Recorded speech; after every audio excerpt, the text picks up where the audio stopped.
We harvest more food in August than in any other month of the year. Today I'll share what we've been harvesting this month and some of the meals we've made with our fresh garden produce.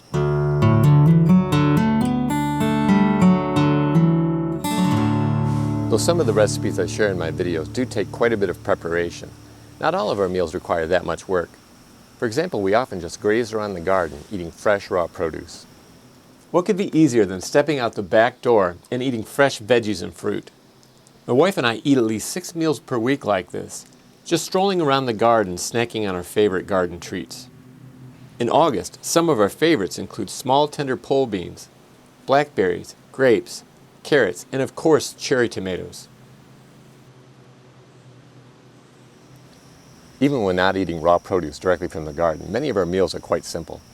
For example, let's take a look at a cucumber and carrot harvest and the simple recipe I made with it: Chinese fried egg and cucumber. You can find a link to this and all other recipes featured in today's video in the description below. We've harvested one straight 8 cucumber after another from this 4x8 trellis since July, and they're still coming on strong. This has definitely been our best year ever for cucumbers. We're also growing lots of carrots, mostly small varieties like Danver half-longs and short and sweets, which do well in partial shade. With such an abundance of cucumbers and carrots, I've made this tasty fried egg with cucumber recipe a number of times.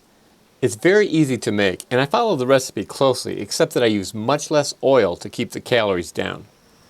The last of the fairly simple meals I'll share today is also one of my favorites: tomato soup with veggie sandwiches. For the soup, I harvested a large colander full of a wide variety of tomatoes, including sweet millions, black vernissage, black cherry, blush, Ace 55, and big rainbow tomatoes.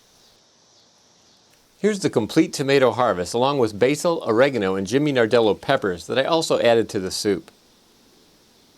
I then went to the front yard garden and harvested black beauty and Japanese white egg eggplants, a variety of peppers, and more basil for the sandwiches. And this was what the final meal looked like. It was easy to make but delicious, and used a lot of ingredients from the garden. Make sure to see the link in the description for the complete recipes.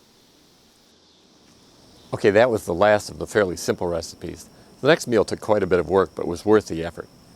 I made Sri Lankan green bean curry and a vegetarian version of Sri Lankan black pepper beef stew. For the stew, I harvested carrots, purple Majesty potatoes, and purple Viking potatoes, which you see here. This is a good example of how I often harvest a few potatoes for a meal while leaving the plants intact and the rest of the potatoes in the ground to be harvested later. For the green bean curry, I harvested Kentucky pole beans, which have produced very well this year, and purple pole beans, which are growing well in partial shade on the hoops of our hoop house.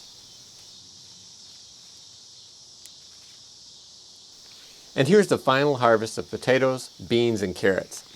The dark purple potatoes on top are purple Majesties, and the carrots are Danver half-longs. We also used previously harvested tomatoes, onions, and garlic in the recipes. We really enjoyed this meal and will definitely have it again. Because we're vegetarians, I substituted seitan for beef in the Sri Lankan black pepper beef stew. I also added a few tomatoes. I followed the Sri Lankan green bean curry recipe to the letter. Finally, the last meal I'll share today took the most work, but I made enough to last at least a few days. It features 3 dishes that are popular in Eastern Europe and Russia. I harvested potatoes, onions, and chives to make potato cutlets stuffed with mushrooms, and string beans, onions, and tomatoes to make string beans with sour cream and tomatoes.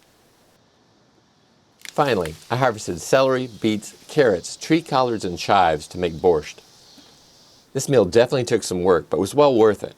I followed the recipes fairly closely, but I reduced the butter in the green beans and substituted tree collards for cabbage in the borscht. This is a good example of how we often modify recipes to use garden ingredients rather than buy an ingredient that we don't have. We'll definitely make these recipes again. I hope you enjoyed this look at what we're harvesting in August and some of the recipes we've made with our harvests. You can find links to all of the recipes in the description below. I've also included a link to my Facebook page where I share a much wider variety of recipes. Please let me know what you're harvesting in August and what recipes you're making. I'm always looking to try something new. As we close, I'll share more images of our August harvest. If you enjoyed this video, please give it a thumbs up. And if you haven't already, please subscribe for more videos on how to grow a lot of food on a little land without spending much or working harder than you have to.